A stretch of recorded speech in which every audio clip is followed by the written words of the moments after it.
This is A-Team Adventures. I'm Allie. And I'm Alex. We're traveling across America in our van. Join us as we explore hidden gems, national parks, and more. Hello everyone, and welcome back to our channel.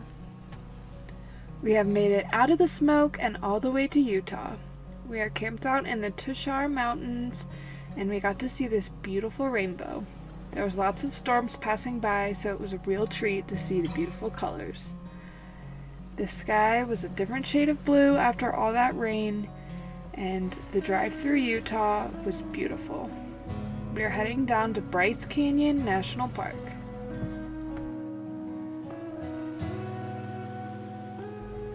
We drove through the Red Rock Canyon, which just gives you a taste of what's to come. All the beautiful orange hoodoos. We claimed our free dispersed campsite outside of the park, and it was in open range. These cows came to visit us and were munching on some grass and even munched on the fire pit ashes. The next morning, we were up for sunrise at Sunrise Point. Sunrise Point provides a 360 view at 8,100 feet. It's slightly higher than the Rim Trail and the Ponderosa Forest to the west. The sunrise this morning was around 6:40 a.m., and it was the perfect place to watch the canyon wake up.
After the sun has peeked over the mountains, the glow on the rocks is truly beautiful.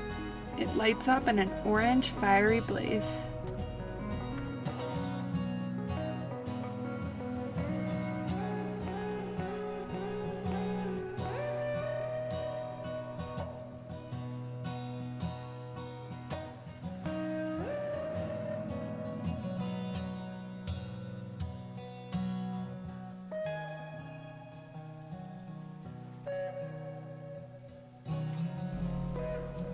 On our way back to the car, we spotted some deer, a mama, and two babies in the forest. It's so cute to see the little baby deer with their white spots. These deer are most likely mule deer.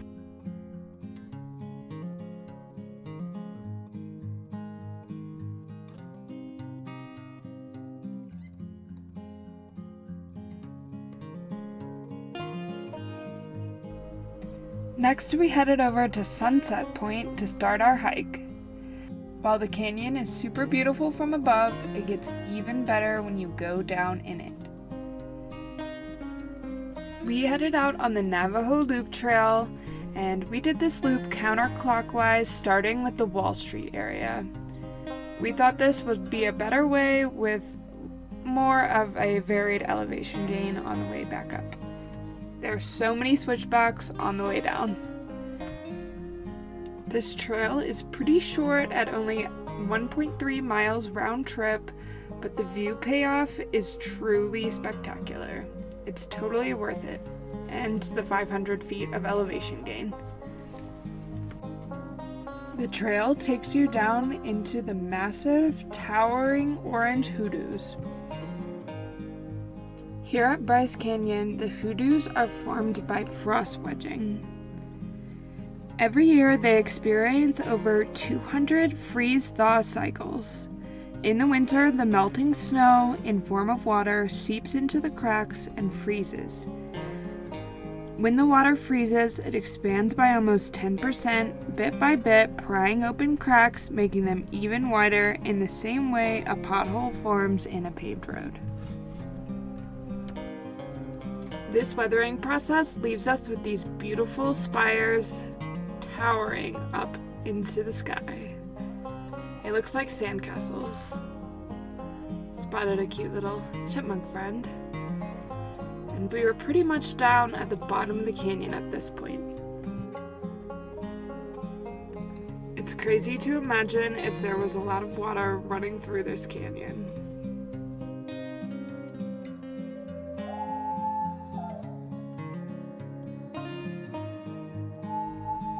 This super tall tree was all by itself at the bottom of the canyon. The trail then takes you through a dry creek bed and you get to see the Hoodoos all around you. These formations don't last forever and erode very quickly in comparison to most things on Earth. The average rate of erosion is calculated to be 2 to 4 feet every 100 years. It may not seem like a lot, but we are lucky to be here today and seeing these Hoodoos.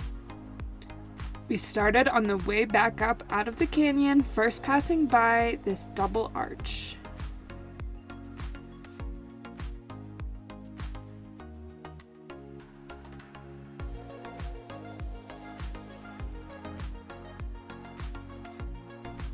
We headed up the switchbacks to then when it opened up to this beautiful view.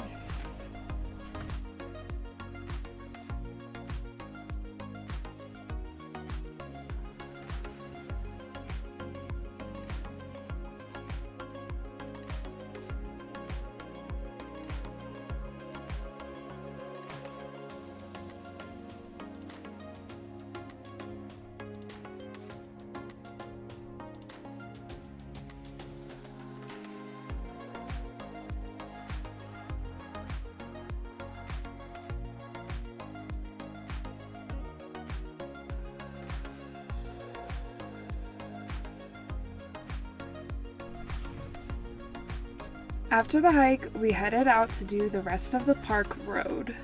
If you only have limited time in the park, you can easily check off the major viewpoints at all of the amphitheater spots.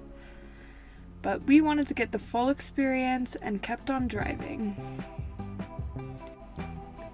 The main amphitheater sections of the park are in the first 3 miles, but the entire park road is 18 miles. As you go down the road, there is more and more green trees and green mountains in the distance.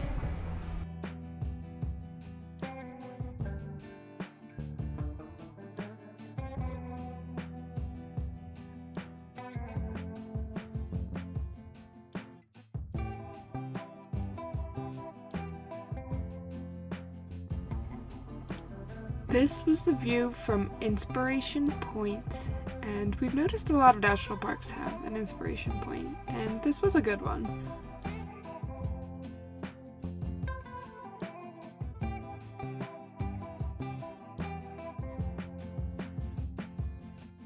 I really like Bryce Canyon because you can do and see a lot in only one day. This was our first visit to the park, and it definitely became one of my favorites.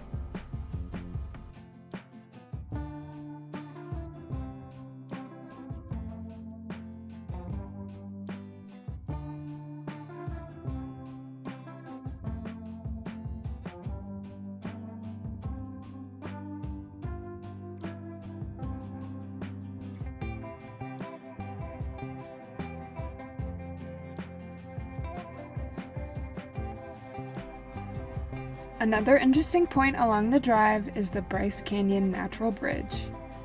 Alex was disappointed at this bridge because he thought that bridge meant we could walk across it.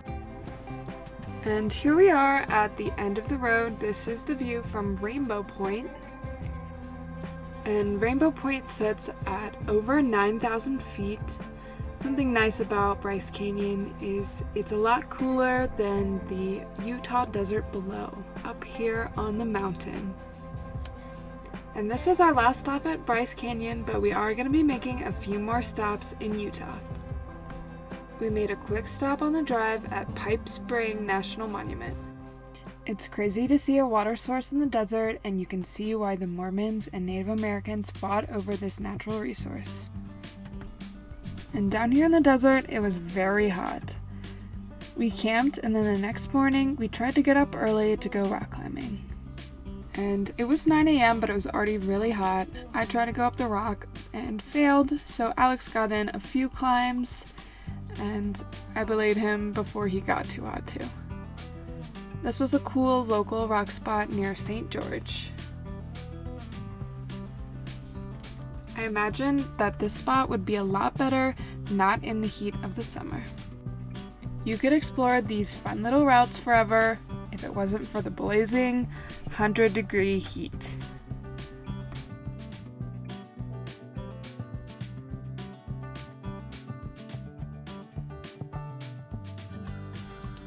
And now we are continuing to head south, and our next stop will be the north rim of the Grand Canyon.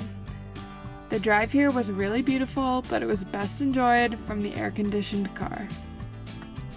We made a quick stop at the Grand Staircase Overlook, which was this cute little Forest Service building where we could see everything where we just came from. That tallest mountain in the distance is Bryce Canyon. That's what the Hoodoos look like from super far away. We really were super high elevation, and now we're back down low. If you enjoyed this video, make sure to leave a comment, like, and subscribe to see our adventures as we continue to travel across America. Next stop, the Grand Canyon.